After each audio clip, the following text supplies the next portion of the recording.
Welcome to Specific Love. This is the third edition of 20 workshop tips and tricks. Let's begin. Let's say you're working with some wood and you need to make a mark on it so you know where to drill or cut. Do that mark with a pencil, but now you have a nasty pencil mark and that can sometimes be challenging to remove. Well, here's an easy way to remove that. Get you a cloth or a paper towel and you want to get some rubbing alcohol, put on there and just go across your wood and it should easily remove that pencil mark. Now, of course, just let the wood dry, which should happen pretty quickly because it's rubbing alcohol, and you have a fresh piece of wood. Now, whenever I get new products or tools in, a lot of times they'll have stickers on them that I just want to take off. In the process of doing that, you usually have that sticky residue left in place of it, and that can be just as bad or even uglier. So that's when I go and grab some Gorilla Tape. Not sponsored, but this stuff is really sticky. So I'll grab some of it, roll it up in a little piece, and then I'll apply it to wherever that sticky residue is. And in most cases, it'll easily take it right off. So go get some tape. Now, I strongly recommend using PVC whenever you're setting up your dust collection system. This is a 4-inch pipe, and the great thing about it is you don't have to use glue. As long as you can have a nice sealed fit, which you can in most cases, there you go. You can easily put it together without the glue, and that way if you want to modify in the future, you can. Not a problem. Measuring tapes are awesome tools to have, but sometimes when you're measuring, the tips out here may have been bent or just inaccurate, so that the measurement, particularly here right on the ends, are not right. So here's a great way to check that. Now first take your measuring tape and you want to line it up on a piece of wood. You want the number 1 mark to be right on the edge there, just like so. And then you want to take a pencil with a sharp edge and you want to mark right where the number 2 comes into play. And then you take your measuring tape and pull it to where the metal is sitting flush against the wood, and the number 1 should line up right where the number 2 mark was. In this case, it's dead on. Now these next 2 ideas came from one of our viewers just like you. Her name is Leah Remington. Next time you need to mix together a little bit of epoxy or maybe some Bondo, grab a refreshing beverage. No, not to drink, but instead, flip it over. This has a nice concave surface and a nice edge that makes it really good for mixing some of that stuff together. Set that to the side, glue whatever you need, and after everything's cured, you can turn it over and you can enjoy your beverage. And another great way to mix your contents is to run in the kitchen and grab some wax paper. The great thing about wax paper, you can easily pull it out, rip it to the size that you need. Well, that was just a horrible rip, but in any case, you can carry it to the size you need, mix your stuff on it, and when you're done, throw it away. Easy cleanup. Here recently, burning some of your projects has gotten really popular, especially if it's going to be an outside project. This layer that you've just put on this wood is a natural protectant against the elements. But if it's going to be a project for the inside, I'm going to suggest something slightly different. The reason why is when you burn it, especially on this plywood I did, if you overheat it, you create like a ripple effect, which I have done here. It's hard to see, but it's there. You can definitely feel it, which has basically just ruined that piece of work. The other thing is, well, whatever you touch has this black soot, it's all over everything that it touches. So, an alternative would be use a black satin paint or something very similar. Make sure it is satin though. And the reason why is this side is burnt and this side is a spray paint. And if you look real carefully, it's a little hard to tell exactly which is which. There might be a slight difference, but not much. I recently did a project where I created an awesome coffee table, which I used both of these methods. The black burnt on, I actually covered in a layer of epoxy, and then the sides I used a black satin paint. And unless you get down on your knees and really inspect it, you're not going to be able to tell the difference. So instead of burning it, try some black satin paint. Now anytime you need to drill a hole with a bit, it's always a good idea to know the exact depth and mark it with some tape. That's a common practice. But if you do one step better and you actually leave a little flap here on the side of your bit, almost like a little flag, or in this case it could be called a sweep, as you're drilling the hole, when you get down right near the end, the tape is actually going to clear off all that sawdust so you know you've reached the bottom. Now I'm all about keeping scrap wood, especially if it's hardwoods or exotics. But what if you have just a ton of scrap and your spouse is complaining about it? I checked with my wife and she said, how about just hide it in a corner, put a cover over, makes a good background. You know, out of sight, out of mind. But if all else fails, just let them know that this makes great firewood. So that'll hopefully give you some more time to find a good use for it.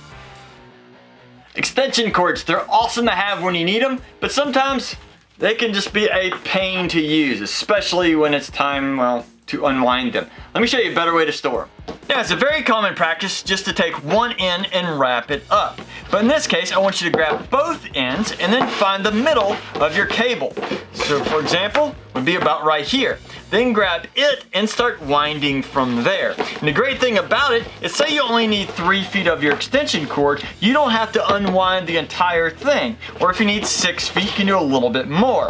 But otherwise, you can keep most of your extension cord wrapped up and still have access to both ends of your cable.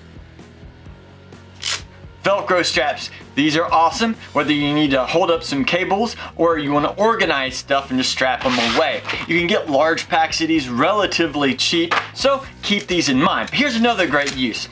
And some of your tools, for example, this tire pump, I keep this in my car. It is great to have in an emergency, but it is not very fast. So if you keep a Velcro strip with you, or for that matter, just keep it in your car, you can easily strap up this trigger, get it started, make sure everything's nice and fastened, and you can step back a little bit so it's not killing your ears, but you can still easily see the readout and you know exactly how full your tire is getting. So make sure you get some Velcro straps.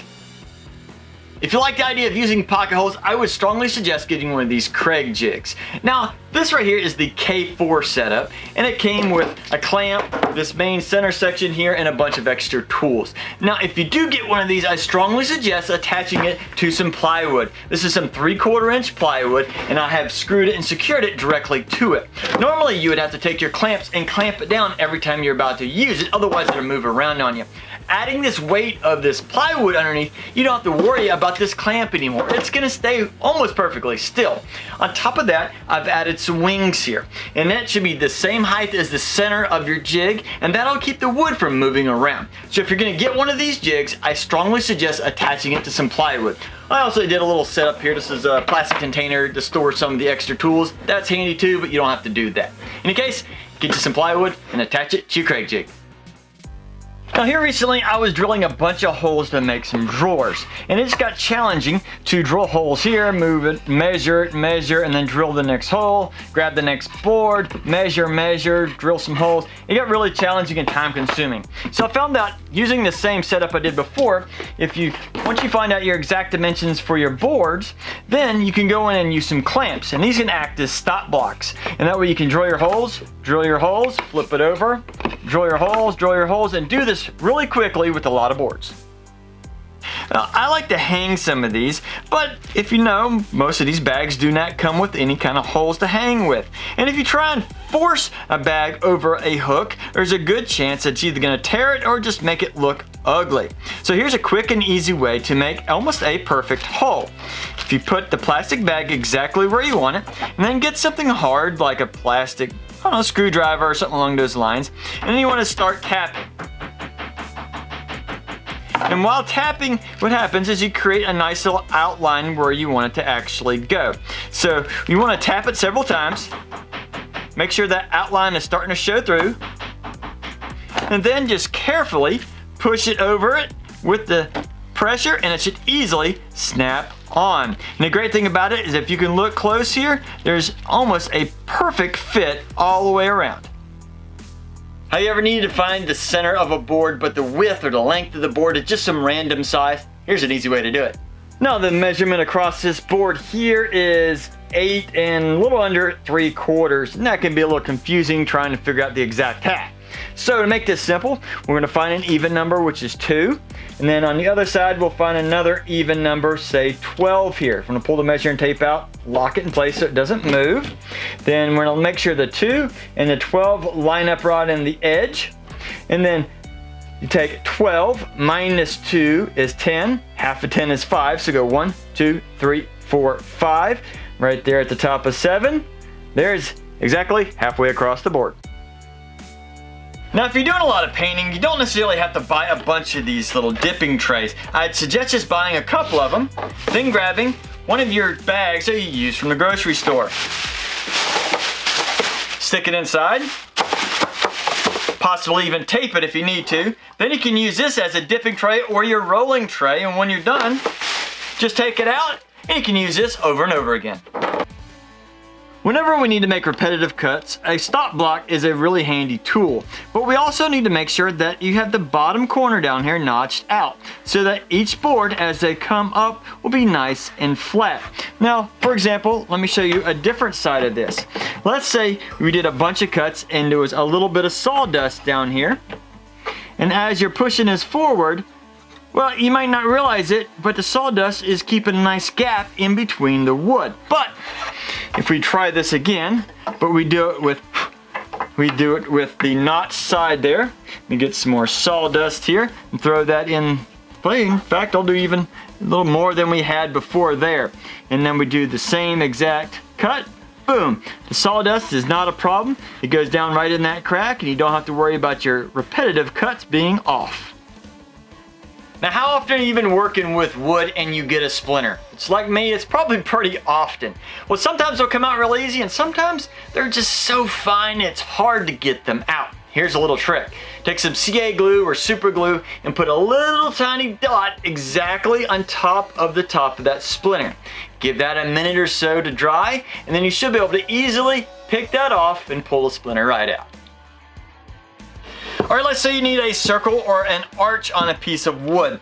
If you take a piece of pegboard and a screwdriver, this is a Phillips, and you find the center of it here, and then you take a pencil, you can easily make a nice little arch on that piece of wood. Or if you keep going, you should be able to make a nice circle.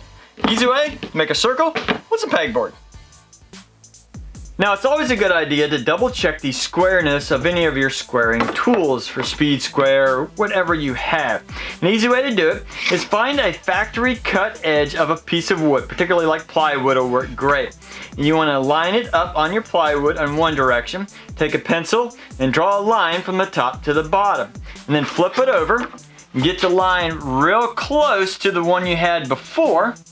Make sure everything again is lined up straight and draw a second line. And then you want to get real close and look at your lines. It looks like this bottom edge here is just slightly narrower than the top. So I did this a second time to be sure, and again it is showing me this bottom is just again slightly narrower than the top. So this square is going to need a little bit of adjustment. Now, if you enjoy these tips and tricks, make sure you check out the description. I'll have a link to a bunch of other ideas that you probably would like as well. Otherwise, get out of your shop and have fun building. Can't talk right now. Don't always. That is a really cool project. The reason why is, well, first off, don't drop it. Well,